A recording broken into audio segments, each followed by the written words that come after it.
Comentario a las lecturas de la misa del domingo 17 de diciembre del 2017, tercera semana de Adviento.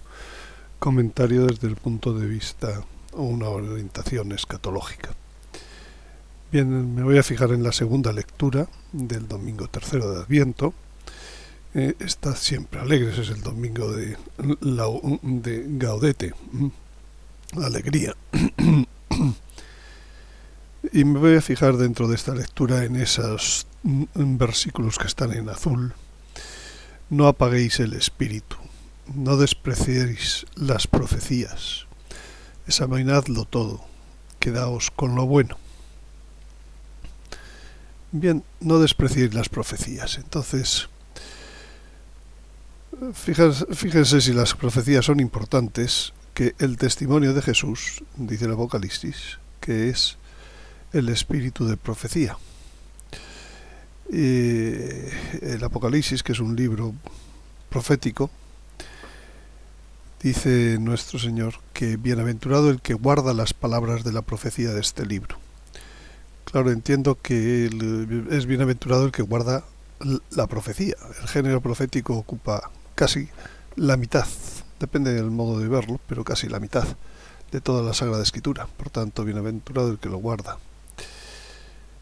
Decía Oseas: perece mi pueblo por falta de conocimiento. Y la falta de conocimiento a la que se refiere es precisamente a la profecía, a los planes de Dios. San Pedro decía que él no quiso creer en algunas profecías que hizo nuestro Señor. Él decía finalmente que la profecía es lámpara que luce en lugar oscuro. Entonces fíjense el momento actual del mundo, si es un lugar oscuro. Pues la lámpara que luce es la profecía. El testimonio de Jesús es la profecía. El que guarda la profecía es bienaventurado. Los habitantes de Jerusalén, decía en otro momento, en la primera venida de nuestro Señor, decía San Pedro, el día de Pentecostés, y sus jefes cumplieron, sin saberlo, las escrituras de los profetas que se leen cada sábado. Pues algo parecido ocurre hoy en día. Leemos cada sábado profecías, leemos cada domingo profecías y seguimos igual. Vamos camino de volver a cumplir lo que dicen las profecías. No, esta vez no van a ser solo los habitantes de Jerusalén, sino los de todo el mundo, y sus jefes, por supuesto. Las profecías existen por algo y para algo, no son para asustar, sino que son parte esencial de la revelación para salvarnos, de que conozcamos el plan. Si las ignoramos, quitamos la mitad de la Biblia. Por tanto, no despreciéis las profecías, empieza así este texto de hoy de la lectura de la misa. Y los primeros que no la desprecian pues son los enemigos de Dios, que ellos sí que creen en las profecías. Acuérdense cuando muere nuestro Señor, todos los apóstoles están desperdigados. Pues sin embargo, los fariseos bien van y dicen a Pilato: manda que se quede asegurado el sepulcro hasta el tercer día. No sea que vengan sus discípulos, lo roben, digan luego al pueblo, resucitó de entre los muertos, y la última impostura sea peor que la primera. Ellos sí que creen, ellos sí que no desprecian las profecías. Como no las desprecia el diablo, que dice el Apocalipsis: ay de la tierra y del mar, porque el diablo ha bajado donde vosotros con gran furor, sabiendo que le queda poco tiempo. Él sabe muy bien estudiar las profecías. Y las profecías no es pues una cosa dicha aquí, otra cosa dicha allá. Hoy tengo un mensaje, mañana me llega no sé qué otra revelación. No, la profecía es algo muy completo. No es una narración tampoco lineal. No van a conjuntarse todas las profecías y dar como una novela. Es un puzzle que exige inteligencia por parte de los que deben estar interesados en las profecías. Es un puzzle que forma una imagen final, ¿eh?, a partir de muchas piezas distintas. Exige un trabajo de elaboración, de interpretación, y porque Dios siempre quiere que el hombre ponga su parte. Cantidad de ejemplos, desde la corredención hasta no darle a Adán directamente todo sin pasar antes por su parte, por una prueba. Entonces, también en el caso de la profecía, no nos lo van a dar hecho. Hay que hacer un trabajo de juntar unas fuentes con otras. Y por tanto, cuando San Pablo dice examinadlo todo, en el fondo hace falta una metodología para examinarlo todo, porque hay muchas fuentes proféticas. La Sagrada Escritura es la principal de las fuentes proféticas. Las apariciones marianas, otra de las fuentes importantes proféticas. La astronomía sagrada, que algunos piensan que ya se ha acabado. Pues ni mucho menos. Y las profecías de los santos, los datos históricos que hay que juntar para ver cómo se han ido cumpliendo cosas y cómo se pueden volver a cumplir en ciertas cosas que se llaman patrones, la propia reflexión. Y todo ello da una metodología que se llama la hipótesis, que la he propuesto desde hace ya tiempo. La gente pensaba que la hipótesis era unas fechas. No, la hipótesis es una metodología de análisis profético, de examinarlo todo, de quedarnos con lo bueno. Es de construir esa imagen del puzzle, ese escenario posible. Y realmente, si un análisis profético nos llega sin considerar los distintos aspectos. Últimamente me llegan pues muchas personas que me escriben diciendo, mire, aquí tengo un nuevo análisis y tal, muy completo y tal, y proponen, por ejemplo, proponen fechas de cumplimiento. Yo lo primero que digo es, ¿pero están cruzadas esas fechas o es simplemente una sola razón por la cual se llega a tal o cual situación, a tal o cual escenario? Normalmente todavía todas las cosas que me suelen llegar no están cruzando distintas informaciones que validen los escenarios que proponen. Entonces, para elaborar un puzzle hay reglas, para elaborar una hipótesis pues hay reglas, hay que tener una imagen guía. Esa imagen guía la dan normalmente los patrones proféticos. Sí, estamos ahora pues en la segunda venida, pues lógicamente la primera venida es un patrón profético. Ahora hablaremos un poco de ellos. Hay que tener paciencia, hay que tener calma. No es cuestión de que tengo que terminar la hipótesis para tal o cual fecha. No, hay que poner oración, hay que poner estudio, hay que dejar las cosas reposar, volverlas a retomar. No hay que plantearse un plazo de terminar el puzzle. Y tampoco hay que rendirse. Y también es bueno pedir ayuda a unos, a otros y especialmente en primer lugar al Espíritu Santo. Eso es lo que significa examinando todo, quedaos con lo bueno. No es coger este dato de aquí y creeros que con eso ya lo sabéis todo. Pues decía que la imagen muchas veces nos guían los patrones para tener esa imagen de fondo que nos ayuda a construir el puzzle. Ejemplos de patrones, pues voy a decir unos pocos. Los días de Noé, por ejemplo, que nos dicen que son como los de una primera purificación de la tierra por el agua. Pues ahora viene la purificación de la tierra por el fuego. Lógicamente hay un patrón que se vuelve a repetir, el Éxodo, en donde un pueblo esclavizado fue liberado y llegó a una nueva tierra. Pues hay otro patrón. El parto, que decía nuestro Señor. El parto, cuando le llega el parto, pues el parto tiene su proceso. Y ese es un patrón. Hay cosas hasta que se llega al alumbramiento de la nueva época, de lo que vamos a ver. Las fiestas mosaicas, que son sombra de bienes futuros, que quedan la mitad de ellas por cumplir, pues vemos cómo se han cumplido las otras mitad y entonces vamos consiguiendo. Por ejemplo, el patrón de la pasión, muerte y resurrección de nuestro Señor Jesucristo, aquella pasión que fue interna y externa, es ahora también patrón, modelo de la pasión que está sufriendo la Iglesia, que es la esposa. La esposa tiene que seguir el camino del esposo.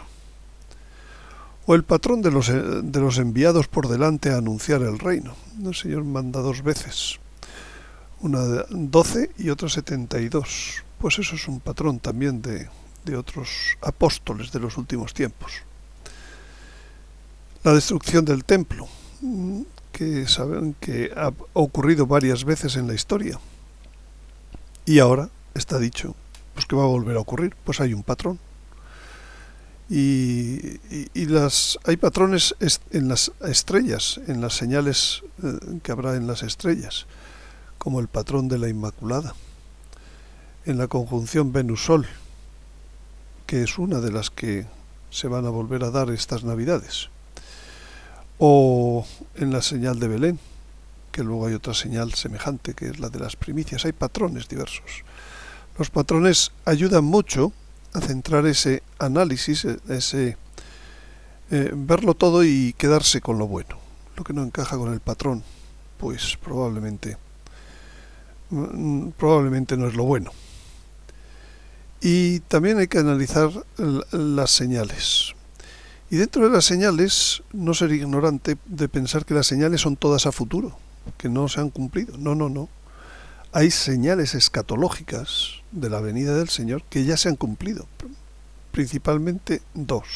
Esta primera, caerán a filo de la espada y serán llevados cautivos a todas las naciones. Se refiere a los judíos. Y Jerusalén será pisoteada por los gentiles hasta que se cumpla el tiempo de los gentiles. Bueno, pues desde el 14 de mayo de 1948, con la creación del Estado de Israel, esta señal escatológica se ha cumplido. O si lo prefieren, desde el mes de junio del año 67, con la recuperación de Jerusalén como capital de Israel. Pero, sin duda, esto es una señal ya cumplida. Por tanto, no se puede analizar las cosas como futuros exclusivamente. No, ya ha empezado a ponerse en marcha el reloj de la segunda venida, con la creación del Estado de Israel. Y puesto que fue en 1948, según veamos el periodo de la generación, pues estamos muy cerca probablemente de que se cumplan cosas para la segunda venida. Y esta otra segunda señal, que dice lo mismo que sucedió en los días de Lot: comían, bebían, compraban, vendían, plantaban, construían. Pero el día que salió Lot de Sodoma, Dios hizo llover fuego y azufre del cielo, y los hizo perecer a todos. Sabemos que ahora viene la purificación por el fuego, por eso no tiene de extraño que diga lo mismo sucederá el día en que el Hijo del Hombre se manifieste. Por tanto, la señal de Sodoma ya se cumple en este momento también. Desde el día en que se aprobó la primera ley de matrimonio, que no tiene nada que ver con la ley de Dios. Por tanto, despreciar las profecías, despreciar la escatología social, pues es una grave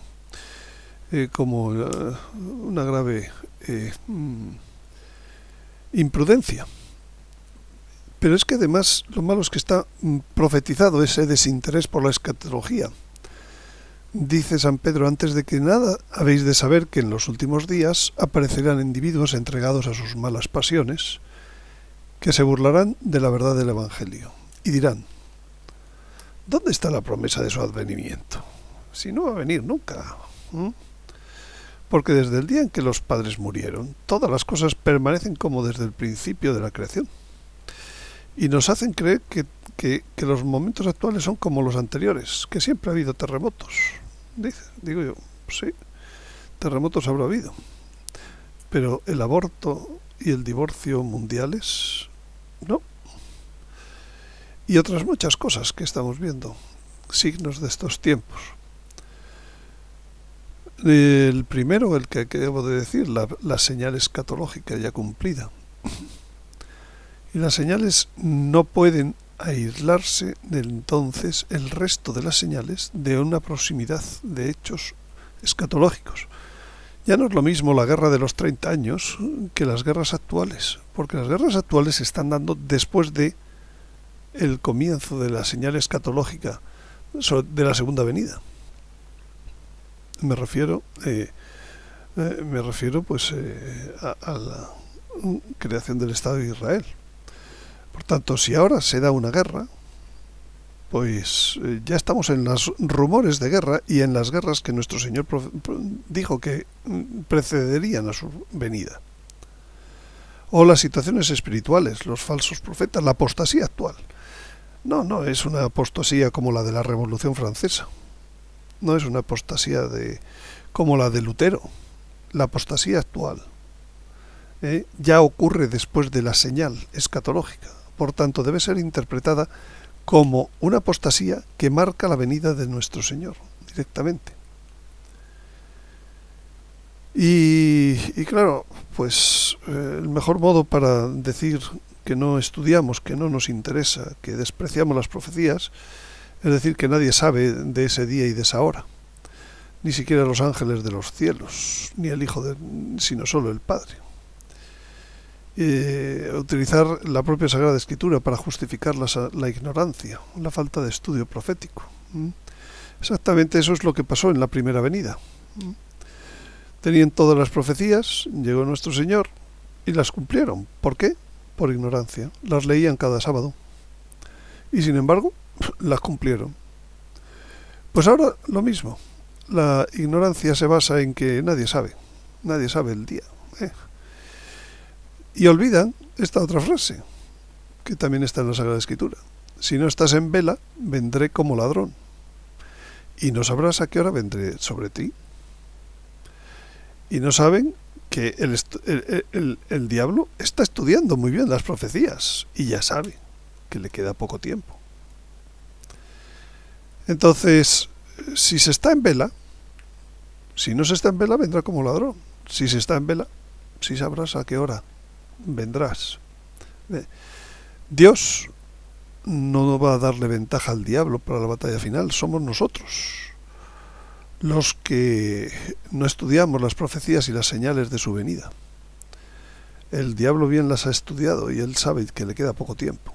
Nosotros somos los que creemos que aún tenemos tiempo, todo el del mundo. Estamos en los últimos tiempos, dicen muchos, desde que resucitó nuestro Señor. Sí, es verdad en cierto sentido, pero es una simpleza mayúscula cuando la venida de nuestro Señor está acompañada de todo un juicio que va a afectar a todo el mundo, a todos y a cada uno de las personas de esta tierra. Entonces hay que estudiar las profecías y las señales, incluyendo los tiempos, para no caer en la ignorancia como en la primera venida. Bienaventurado el que guarda las palabras de la profecía, de este libro, de todos los libros de la Sagrada Escritura. Incluyendo los tiempos, porque las señales hay de todo tipo. Y a veces nos olvidamos que no solo hay señales de tiempos aproximados, como esta que acabamos de decir, de la vuelta de los judíos a su tierra, o de la apostasía generalizada, o de los ataques a la familia, que ahora mismo ya se han hecho mundiales y sistemáticos. O señales como la proliferación de apariciones marianas que vienen a cumplir lo que dice Joel, ¿no? Y el Evangelio que será predicado en todo el mundo. Todas esas señales, guerras, rumores de guerras, pues son de tiempos aproximados, sí, pero también las hay de plazos exactos, porque el santuario y el ejército pisoteados durarán 1290 y 1335 días exactos. El éxito del anticristo durará 2300 tardes y mañanas exactos. La mujer estará en el desierto 1260 días exactos, que son 42 meses. Y la abominación de la desolación durará 3 tiempos y medio. Y volviendo a las traducciones, últimamente la traducción que se ha utilizado en la liturgia dice 3 años y medio. Sí, pero en los cálculos de la astronomía sagrada, el tiempo no es un año como normalmente se entiende, sino que es un año lunar. No es un año solar. Y cambian, porque los plazos son exactos. Como era exacto cuando nuestro Señor le dijo a San Pedro en aquella profecía: antes de que cante el gallo, me negarás 3 veces. Y San Pedro decía: yo jamás, ¿qué va? Yo no. Para mí no es esta profecía. O las fiestas mosaicas, que se cumplen cada año en una fecha exacta. Y si ese patrón debe cumplirse, pues es porque hay un plazo que se cumplirá exacto y que ya no lo podemos ir estudiando. O profecías que son de revelaciones privadas, de apariciones marianas, como la que dijo la Virgen María en Ámsterdam. El quinto dogma mariano se declarará oficialmente por un papa un 31 de mayo. Son fechas exactas. Las señales, no solo proféticas, no son ninguna tontería, no son para que no se sepa el día ni la hora.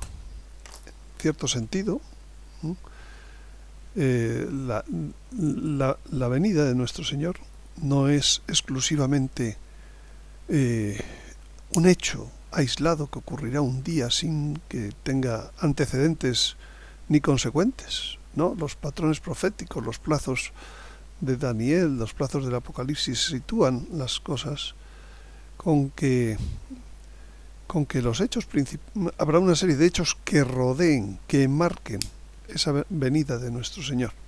9 en concreto he sistematizado: la fiesta de las trompetas, la resurrección de los de Cristo, primera resurrección, la batalla de Armagedón en la que cae el anticristo, 2300 tardes y mañanas.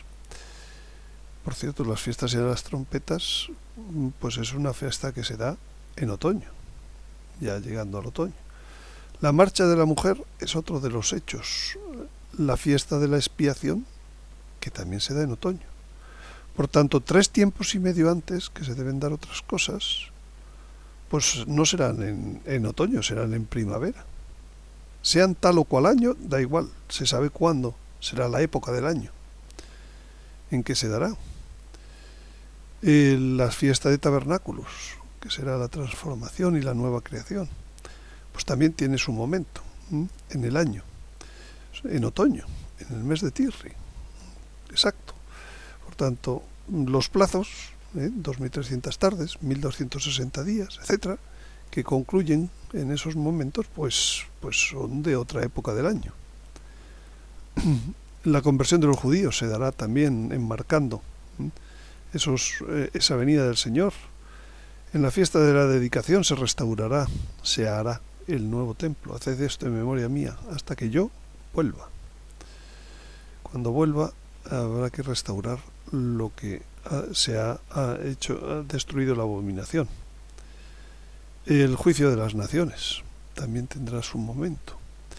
Y el sábado santo, la segunda Pentecostés, 1335 días después de una abominación, de la desolación. Por tanto, nuestro Señor, sí, no sé qué día y qué hora vendrá, y hay momentos aquí que no sé qué día pueden ocurrir, pero desde luego no sé el día, pero sé la semana, sé el año, sé la semana y sé el mes.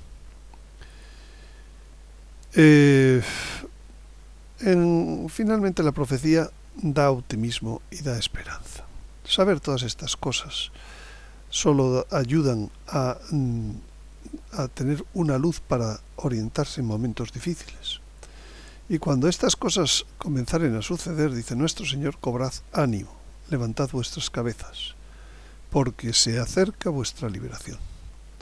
La liberación de este cuerpo de muerte, la liberación de esta sociedad que nos está cada día oprimiendo más. Los tiempos de la tribulación, además sabemos que se acortarán, porque si no se acortaran aquellos días, todos perecerán. Y bienaventurado el que trabaja la profecía, el que guarda las palabras de este libro, el que se dedica a profundizar en las palabras de nuestro Señor. Porque además, al final, el estudio de las profecías concluye en eso, esa frase que nos enseñó a través de Santa Faustina Kowalska de la Misericordia: Jesús, confío en ti. Pues nada más, muchas gracias por su atención y les espero en el siguiente comentario.